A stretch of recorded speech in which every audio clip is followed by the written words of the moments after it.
Close your eyes and watch your breath. Watch it all the way in, all the way out. Try to breathe in a way that feels comfortable throughout the body. The mind needs a good place to stay. And as we do this, we're providing a good place for ourselves. We're also carrying on a tradition. Today we're marking the 24th anniversary of Ajahn Suwat's passing. And 24 is an important number in the Thai calendar. They have a 12-year cycle of years. So this is 2 cycles, complete cycles, since he passed away. We'd like to reflect on what he's done for us in establishing this monastery and try to renew our resolve to carry on the work that he did. As he said, he wanted a place where people of all languages, all nationalities could come and practice. And here we are. So how is our practice? Is our practice up to snuff?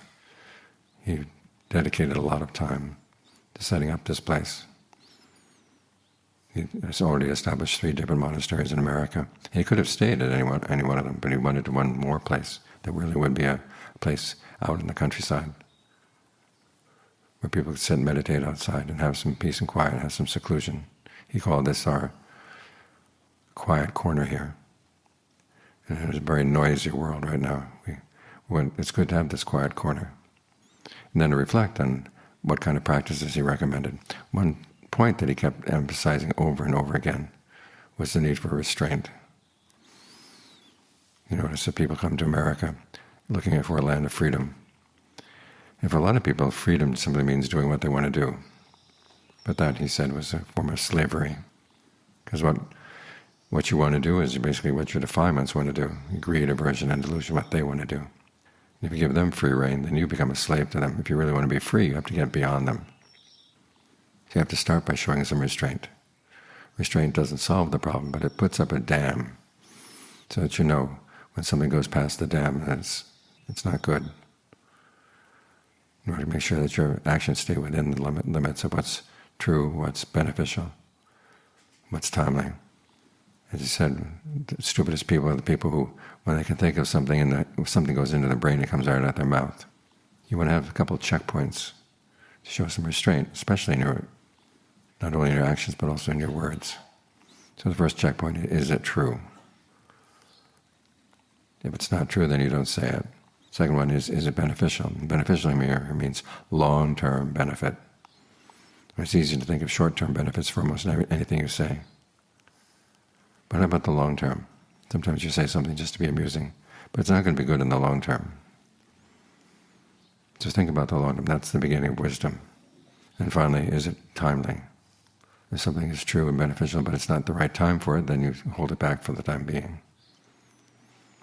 Once your words pass these 3 checkpoints, okay, then you say them. They might say that's kind of slow. But as you get used to it, you begin to check more and more quickly.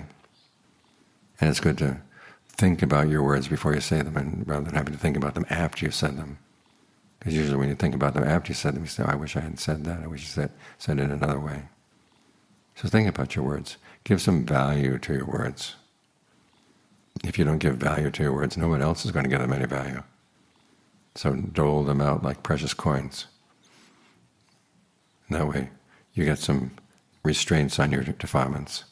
Because we have to admit that not everything that comes into the mind is good. We like to think that we're basically good people, but we have all kinds of intentions, and the mind can switch direction faster than anything else in the world. The Buddha, who was a master of the apt simile, said there's no simile for how fast the mind changes direction. So you've got to keep careful watch over it. Make sure it stays in the right direction. This way you're not only exercising restraint, but you're pointing your mind in the right direction.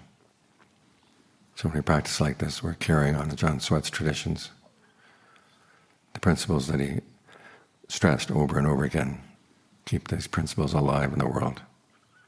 That's why we have this place. It's not just a nice place to sit around and meditate, but it's a good place to carry on the tradition of all the Dhamma that the Buddha taught, so that we not only benefit, but other people benefit as well.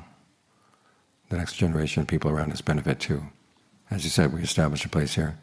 We're not here to get other people, we're here primarily to get ourselves. But if other people see that this is good and they want to join us, that's fine. In other words, we don't change the Dharma to suit people's preferences. We try to change people so that they are in line with the Dhamma. Practicing the Dhamma in line with the Dhamma, that was just another theme that he stressed over and over again. So we benefit, the people around us benefit, the people who come after us benefit. Because we take the benefit we receive from people like Ajahn Suwat, we try to maintain it in this world, which is so full of noise and confusion. So these are some bright lights in the world. Keep it from being totally dark.